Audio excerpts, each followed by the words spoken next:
Sometimes God doesn't give you the whole plan.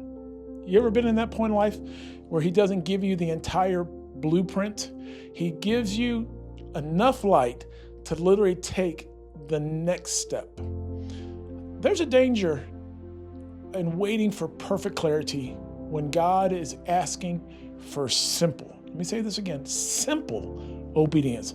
We have to learn to recognize the nudge. Wherever you're at right now, I want you to say that. Recognize the nudge.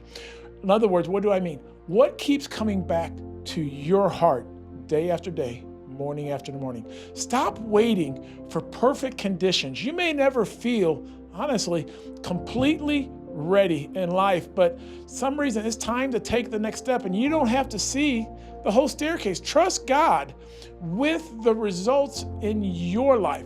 Your responsibility right now is obedience. God handles the outcome wherever you're at. Don't let fear disguise itself as wisdom. Sometimes, you ever do say this? Sometimes I'm still praying about it, which what it really means is I'm afraid to move. I've been there many a times. And sometimes God gives you just enough light to take the very next step. Have you ever had that feeling deep inside that you're supposed to do something, but you keep putting it off day after day, night after night? You may not know everything. You may not have the whole plan, but you may not feel completely ready where you're at, but you have a small sense on the inside of what you should be doing. Sometimes that small sense is just enough to take the next step. The question is not always, do I know the whole plan? It's not that at all. Sometimes the question is simply this: am I willing to do what I already know I'm supposed to do? Listen to me. You don't need the whole plan.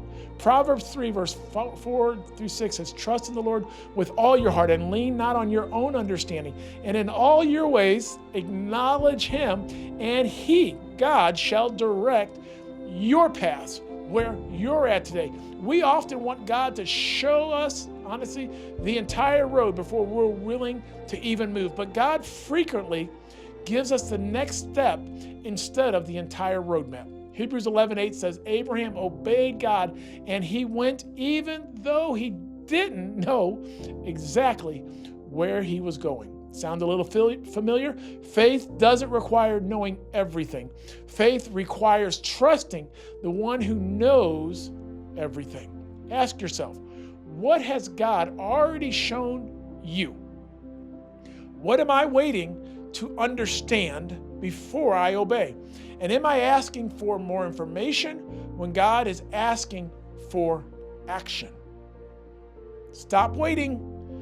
Stop waiting until you feel ready. Many people every single day never start because they're waiting to feel confident. But confidence often comes after obedience, not before.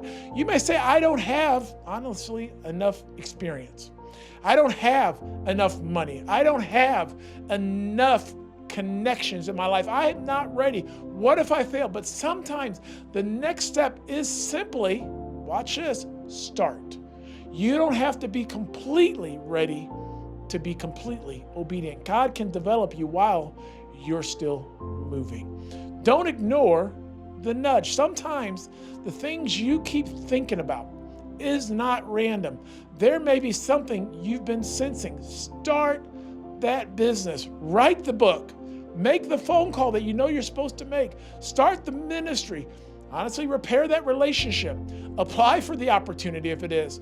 Begin serving. Have the difficult conversation and take the first step towards your dream. You keep saying one day, but what if today is the day you finally act? And a repeated nudge, honestly, it deserves a response. And don't confuse procrastination with preparation, because there is a time when preparation has to become, listen to me, participation.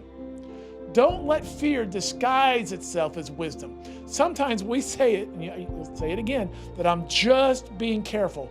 But underneath that caution may be fear. Fear asks, what if it doesn't work? What if people reject me?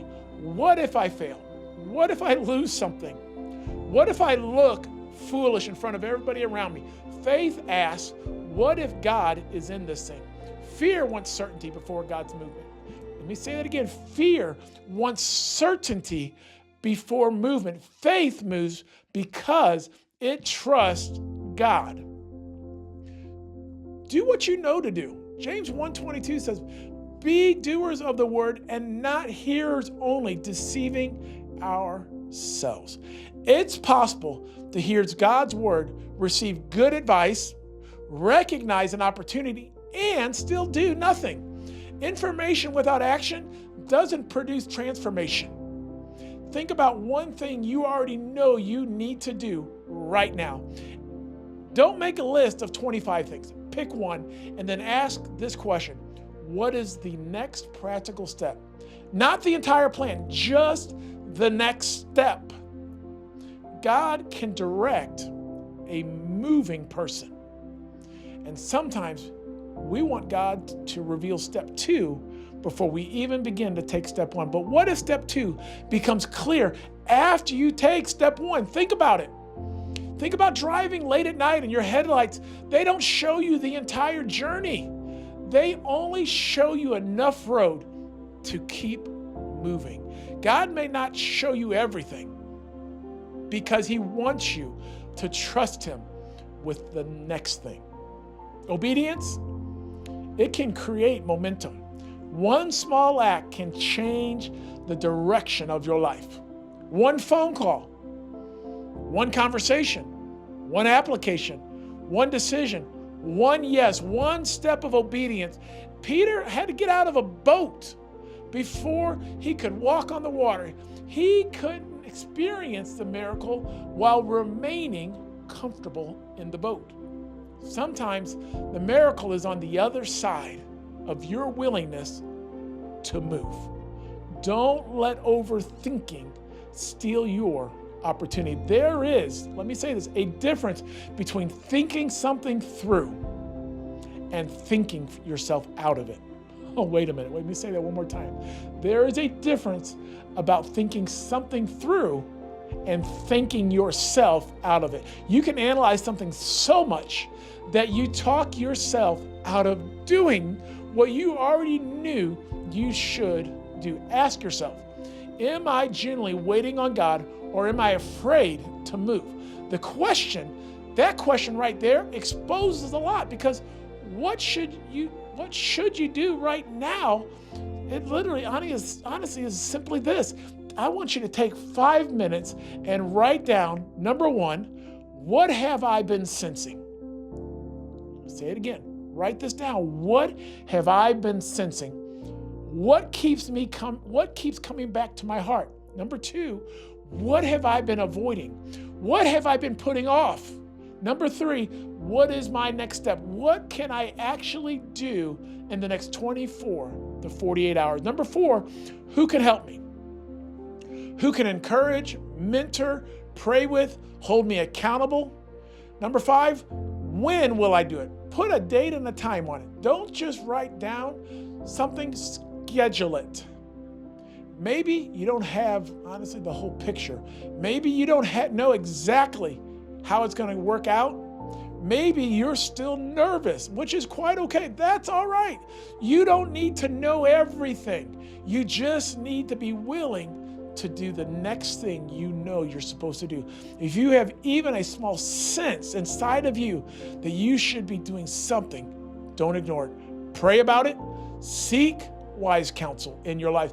Make sure it aligns with God's word, and then take the very next step, because sometimes the breakthrough isn't waiting for you to know more. It's waiting for you to move on what you already know you're supposed to do. James 1:22 says, be doers of the word and not hearers only. What is the one thing you already know you need to do, and what's stopping you from doing it? That's my question for you this week. And I pray that the Lord would open your eyes to the next step of your journey so you can fulfill your destiny and keep your life moving forward.